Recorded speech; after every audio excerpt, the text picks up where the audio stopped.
हमने बहुत कड़ाई से पालन किया, आपका हमेशा सहयोग मिला। दूसरा सर, इस वक्त दिल्ली के अंदर बहुत बड़ा ऑक्सीजन का क्राइसिस चल रहा है जिसमें आपकी मदद चाहिए। तो प्रधानमंत्री जी, सबसे पहले आपको धन्यवाद देता हूं कि केंद्र सरकार ने दिल्ली का ऑक्सीजन का कोटा बढ़ा दिया है। लेकिन सर, मैं आपसे हाथ जोड़ के प्रार्थना करता हूं कि इस बढ़े हुए ऑक्सीजन के कोटे को दिल्ली तक पहुंचाने में हमारी मदद करें। एक एस्टीमेट के हिसाब से दिल्ली को 700 टन ऑक्सीजन की जरूरत है। आपने हमारा कोटा 480 टन कर दिया, बहुत बहुत शुक्रिया।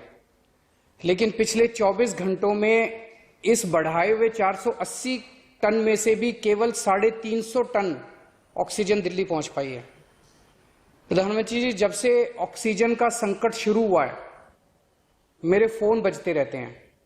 कभी कोई अस्पताल कहता है कि 3 घंटे की ऑक्सीजन बची है, कभी कोई अस्पताल कहता है कि 2 घंटे की ऑक्सीजन बची है।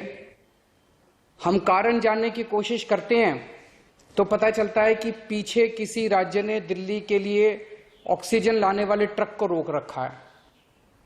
हमने मदद के लिए केंद्र सरकार में कुछ मंत्रियों को फोन किए। शुरू में उन्होंने खूब सहयोग किया सर, लेकिन अब वो भी बेचारे थक गए हैं।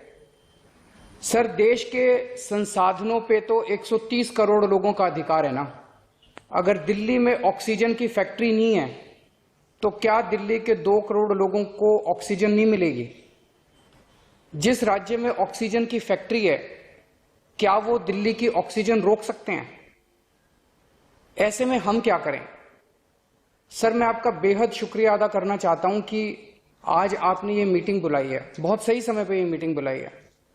पर सर, मैं आज ये जानना चाहता हूं कि अगर आज या कल या किसी भी टाइम हमारे दिल्ली के किसी अस्पताल में अगर 1 घंटे की, आधे घंटे की, 2 घंटे की ऑक्सीजन बच जाए और लोगों की मरने की नौबत आ जाए, तो मैं फोन उठा के केंद्र सरकार में किससे बात करूं? सर, मैं ये जानना चाहता हूं कि अगर कोई राज्य दिल्ली के कोटे की ऑक्सीजन का ट्रक रोक ले तो मैं फोन उठा के किससे बात करूं? हालत काफी ज्यादा गंभीर हो चुके हैं सर। हम अपने लोगों को मरने के लिए तो नहीं छोड़ सकते। हमें लोगों को यह विश्वास दिलाना पड़ेगा कि एक एक जिंदगी हमारे सबके लिए कीमती है। हम आपसे फिर से दिल्ली के लोगों की तरफ से हाथ जोड़ के अपील कर रहे हैं कि सर, तुरंत कोई कठोर और सार्थक कदम नहीं उठाया गया तो शायद दिल्ली के अंदर कोई बहुत बड़ी त्रासदी हो सकती है। मैं आपसे मार्गदर्शन चाहता हूं सर।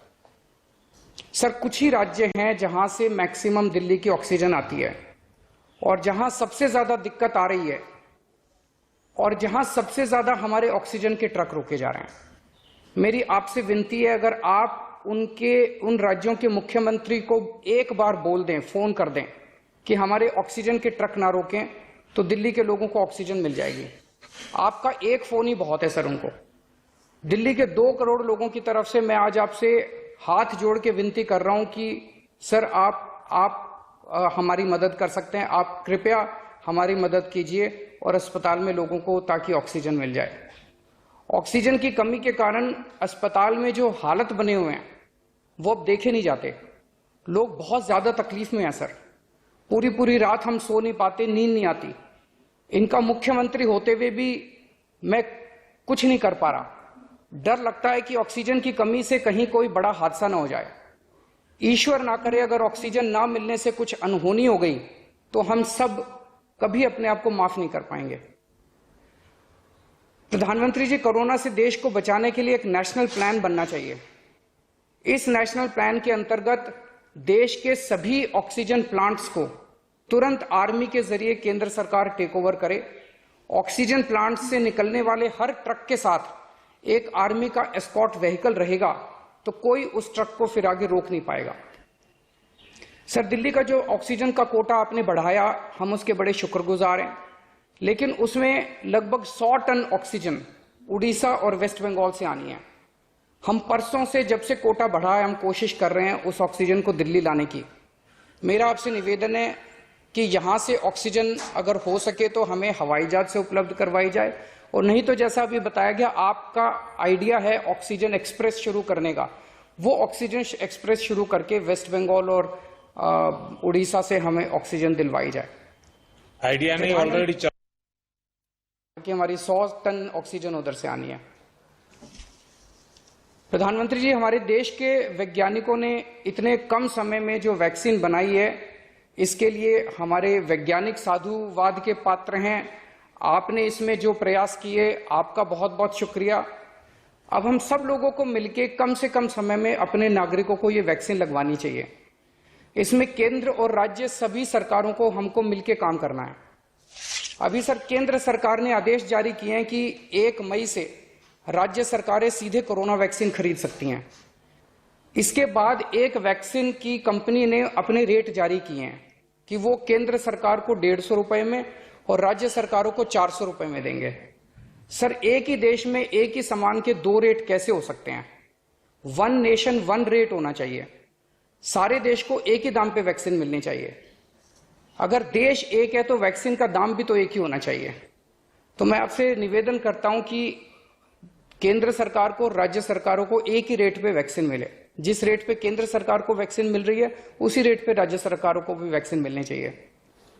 सर, हर एक जान हम सब लोगों के लिए कीमती है। हमें ये एहसास हर भारतीय को इस वक्त कराना होगा।